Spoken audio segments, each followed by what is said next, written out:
Welcome to this explainer. We're diving straight into a massive, frankly mind-blowing shift happening right now in vaccine science. We're talking about completely leaving behind the old, reactive game of just matching strains and moving towards something called predictive control, literally getting ahead of entire viral families. Let's get right into it. Just think about that for a second. What if we could actually map a virus's next move before it even happens? Right now, sitting around and waiting for a pathogen to just show up before we even start formulating a response, well, that's a massive structural weakness in our public health system.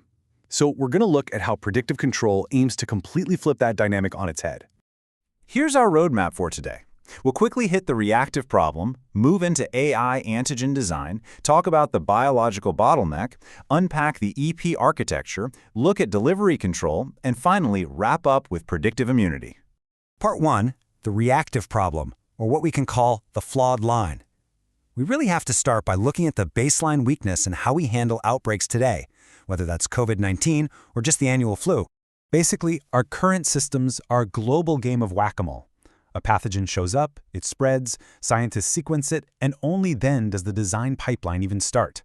The whole direction of control here is backwards, because the virus keeps mutating and moving, while we humans are still stuck in the lab designing, testing, and manufacturing a response. We're literally trapped a step behind. Okay, part 2, AI antigen design. This is the shift. Let's look at how artificial intelligence is stepping in to fix this control direction problem. The perfect case study here is Synvac's PEVAC-PS. It's an AI-designed vaccine candidate, but here's the kicker. Instead of chasing one specific viral strain, it uses AI to target the entire sarbecovirus family. We're talking SARS-CoV-1, SARS-CoV-2, and even the related coronaviruses that are currently just hanging out in animal reservoirs. You know, the ones that might jump to humans later. Now, there's a crucial distinction we need to make here about how AI is being used. It's one thing for AI to just speed up normal lab work, like a human picks an antigen and the AI just tweaks and optimizes the sequence. But that's not what's happening here. With PEVAC, AI is actually entering the design layer itself to invent synthetic, conserved structures. It's essentially designing a synthetic superantigen that represents the maximum shared vulnerability across that whole viral family. We are talking about biology that literally does not exist in nature. But hold on, we definitely can't declare victory just yet.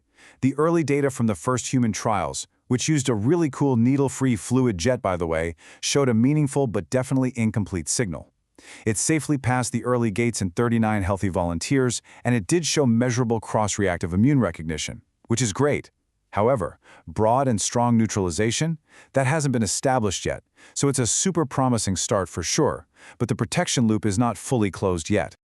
Moving to part 3, the biological bottleneck. Recognition is not protection, and this early trial data brings up a really deep question. Why isn't an AI generating an awesome sequence enough to just guarantee immunity? Well, because designing an antigen just isn't the same thing as achieving protection. A synthetic antigen might perfectly capture those conserved viral structures we talked about. It might even trigger the immune system to recognize it and get antibodies to bind to it. But if we look at the whole immune response ladder, binding doesn't automatically mean neutralization, and it certainly doesn't guarantee durable, long-term protection for the population. Plus, we have to remember that human volunteers aren't just blank slates. Every single person has an immune system shaped by past infections and vaccinations, especially now in a post-COVID world. Because of this, their immune systems might actually misread these fancy new AI designs. We call this immune imprinting.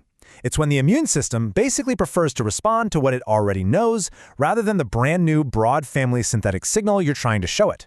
And as you can imagine, that creates a massive control problem for the researchers. So on to part 4, the EP architecture, or the scientific loop. To actually turn those early AI signals into real, durable protection, we need something way more robust. We need the energetic paradigm, or EP. EP completely reframes vaccine development. It turns it into an energy flow control problem. Instead of just making educated guesses, EP maps out the entire causal chain. We're talking from viral evolution right through to conserved vulnerabilities, antigen design, immune interpretation, all the way to clinical evidence. It maps the virus's energy landscape to find its structural constraints.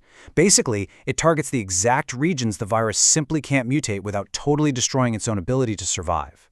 And that leads us to the central, absolute core question of EP. Which antigen forces the virus into the highest cost escape routes while still remaining completely legible to the immune system? Think about how big of a shift that is. You're moving the goalpost from just trying to cover known sequences to strategically cornering the virus so it has nowhere to go. But look, science is almost never perfect on the first try, right? So we have to ask, how does EPOHEN handle the messy reality of early trials? Like that moderate and somewhat variable response we just talked about with the EPEVAC-PS data. Do we just throw the whole AI model out the window?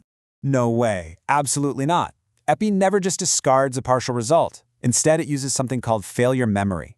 It takes those specific outcomes, whether that's weak neutralization, interference from immune imprinting, or maybe poor T-cell support, and routes them into specific diagnostic branches. This carefully and very mathematically guides the exact next experimental move.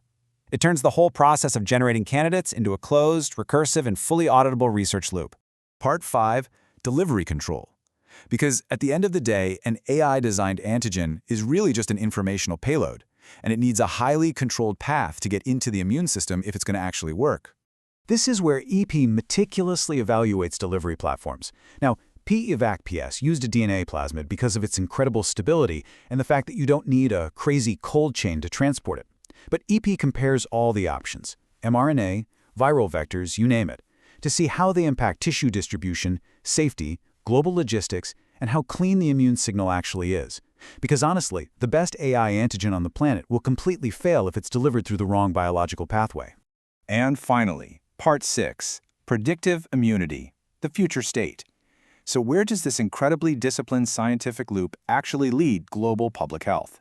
I want you to imagine a future public health dashboard, a world where we shift away from these panicked reactive responses and move toward a calm predictive infrastructure. We're talking about actively tracking conserved vulnerability maps and actually having platform-ready vaccine libraries fully prepared based on which viruses have the highest risk of spilling over into humans. We'd finally be upgrading from that sluggish old system of waiting around for a devastating spillover event to strike. Instead, we get a proactive, high-speed new system. By combining AI and EP, we can maintain these ready-to-go designs, literally mapping out the likely viral motion before a pathogen even arrives at our doorstep. So, if there's one thing you take away from this explainer, let it be this. AI candidate generation is a truly remarkable tool. It accelerates what we can do by inventing these novel superantigens. But it is still just one piece of a much larger puzzle. It's the full energetic paradigm research architecture that actually closes the loop. That is what turns a brilliant AI invention into broad, durable, safe, and scalable protection for all of us. As we enter this new age of predictive vaccines, I want you to ask yourself, will the future belong to the system that just generates the most AI candidates? Or is it going to belong to the system that controls the full chain, from mapping the initial viral threat all the way to securing an unbreakable immune defense? Thank you so much for exploring this wild shift in vaccine science with me today.